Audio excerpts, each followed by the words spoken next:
Hello USAFIT family. This is Brant here with Nutrition First Coaching, where we do not only nutrition coaching, but also strength and conditioning and personalized programs to get you in the best shape of your life. So today what I want to talk about is the fact that in less than 3 weeks is Run for the Zoo. So they have different options from a half marathon to a 10K to a 5K to even a walking program. So I know there's a lot of people participating in this. This is going to be kind of an A race for a lot of people because it's the first one of the spring. We've been training for it for a few months and everybody wants to go out and perform their best. So in the next few videos, we're going to talk about what it takes to taper, not only from a physical standpoint, but then we're also going to talk about tapering from a nutritional standpoint, which is pretty simple in all honesty, and we'll debunk a few myths going into it. Okay, so we got 2 to 3 weeks from the race. As I'm filming this today, it's 3 weeks to the race, but this will come out on Tuesday, so you'll have just under 3 weeks. As you know, you're going to reduce some volume.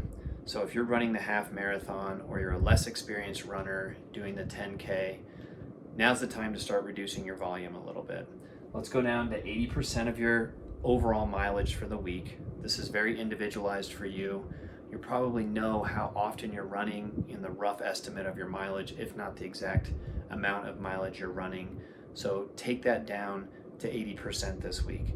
You're going to maintain the frequency of your running, but you're also going to maintain the frequency of your strength training. So what you want to do by this is you want to maintain your same schedule. You're going to do your same runs. You're going to reduce the overall volume, and you're just going to increase the intensity a little bit in those runs. With the strength training, we're going to do something very similar where you're going to keep the same frequency. You're just going to decrease the volume of your strength work. So if you're doing 3 sets of 10, you warmed up, you did a few warm-up sets, and you typically do 3 sets of 10, working towards that double progression, which is where you're close to failure but not within a couple reps of failure in those sets. You're just going to shave off one of those sets. Now you're just doing 2 working sets to 10. Same exercises, same strength work. All of this has the caveat of how long have you been doing this? How good of shape are you in? Is this an A race for you, a really target race? And if you're doing a longer distance, this is what we're following when we're this far out.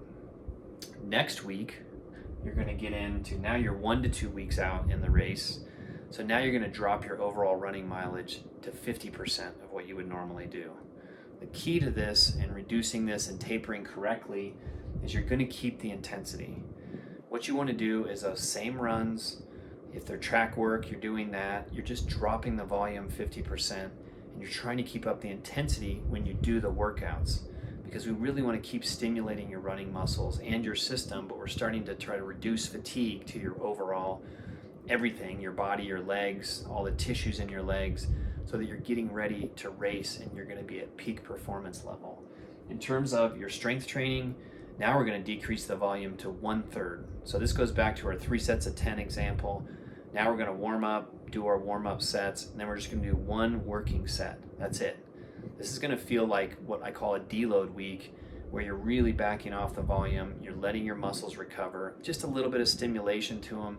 You're not going to lose any strength, you're not going to lose any muscle volume over this week, but in this last week out going into the race, we're going to reduce it down to 1/3 of the total volume. In terms of nutrition, leading up to this point, we're not doing anything different.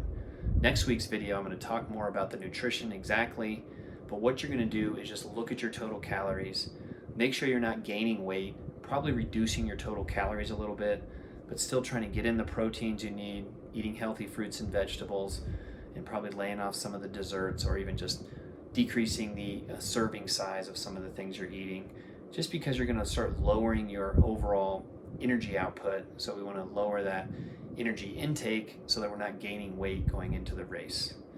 All right, next week's video, we'll cover the nutrition side of it, and we'll talk about that last week getting into race day.